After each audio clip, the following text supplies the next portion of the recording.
Hi, hello, welcome to Dark Roots Creations. Today's video is going to be the dinner party tag.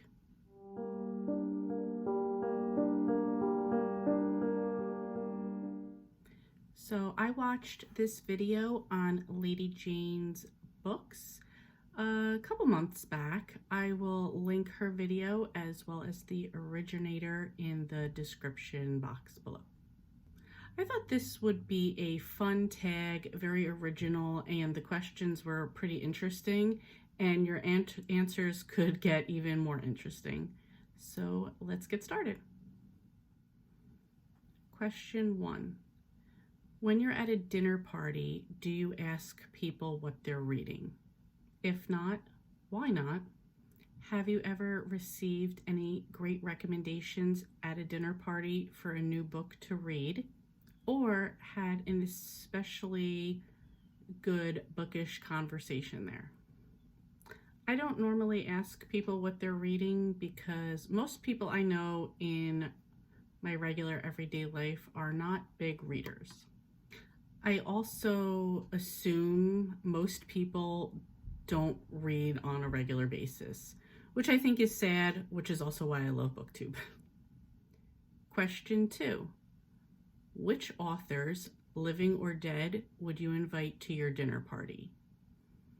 I'm going to try to pick things in threes. So for this one, I'm going to say Jackie Collins, kind of like the queen of like Hollywood trash novels I've always loved. Mary Kay Andrews, who is kind of like a contemporary women's lit writer. And Chris Grabenstein, who I know for writing children's books, particularly the Mr. Lemoncello series. I think those three people together would be an interesting mix. Number 3, which characters from books would you like to invite? Again, I'm going to go with the threes. And for some reason, it's going to be all women. For this one, I would pick Lucky Santangelo from Jackie Collins' Santangelo series. This is a beautiful woman who has done it all, very fierce and loyal to her friends and family. Next, I would pick Mia Devlin from Nora Roberts' Three Sisters Island trilogy. She owns a bookstore cafe, and she is also a witch who also is fiercely loyal to her friends and family. And third would be Katarina Bishop from Ally Carter's Heist Society. This is a young woman who comes from an infamous family of notorious thieves. I think the power of these three women together would be amazing. Number 4, have you ever wanted to invite a historical figure after reading a biography or autobiography about them?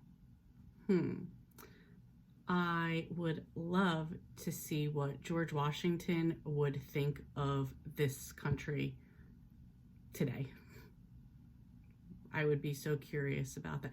Not even the technology, but just how things are. I would be very curious what he thought. I would be very curious to see what Thomas Edison would think of his inventions today. I live in New Jersey. This is where he did a lot of his experiments and testing. We have a town named Edison here, so just seeing what he, probably would also think of this area now would be interesting as well. And third would be Princess Diana. I would be very curious what she would think of what's been going on in her family for the past year or two, how they're behaving, and her opinion on that would be interesting as well. Question 5. What would you serve at the dinner parties from questions 2 through 4? Or perhaps what would you ask your literary guests to bring if you chose to do a potluck? For the authors, I think we would do like a holiday style meal, make it a little bit fancier.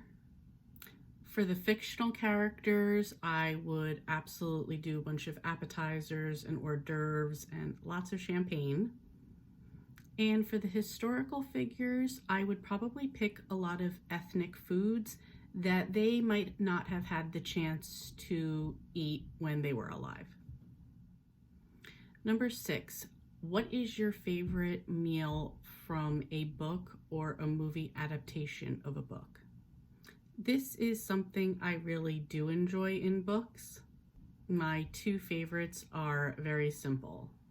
In a book called Two's a Crowd, I like the competing meals that they make against each other. They're both kind of doing competing lunch trucks, so I like seeing how one tries to up the other one each week, and I enjoyed reading the descriptions of the food. And in Dance Upon the Air by Nora Roberts, I liked when Nell took over working at the cafe and when she would discuss her meal plans for the next day, or menu plans for the next day. Number 7, dinner parties aren't the only time people share food and drink. Are there any literary scenes you enjoy where people get together for a tea or a brunch or a picnic of some sort? In The Sleepover Friends by Susan Saunders, the girls had a weekly sleepover and they would always describe their meals and snacks. This usually involved a few of their specialties, which was like an Alaskan salmon dip, a sour cream, bacon bits. Ooh. What else was in there? Onion soup mix was in there. That was another dip they had. One made a loaded fudge, and the other one always brought her mom's peanut butter cookies.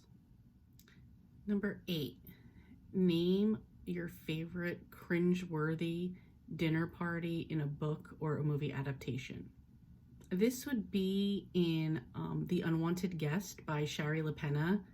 They already knew there was a murderer in their midst, and yet they were going to sit down and sort of have this like civilized meal together, which I think would have to be really filled with anxiety, knowing like you're sitting down trying to like have this normal meal and you know there's somebody who just committed a murder amongst you. So yeah.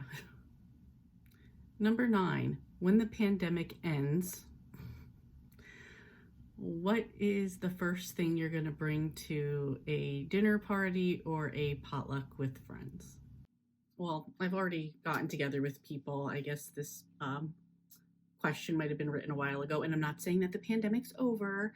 I'm just saying we've, moved through phases already. And my first one was a pot roast and veggies. My brother loves the one that I make, and I was very happy to make it for him, like the first time, like we kind of all got back together and hung out. So that's it. That's the tag. I would be so interested in everybody else's answers, who they would invite, what they would make or have people bring. And please, if you've already done a video about this, let me know so I can watch yours. If not, and you don't have a channel, please put your answers below. And if you do have a channel, tag you're it. Please do it. Thank you so much for watching, and I will see you next time.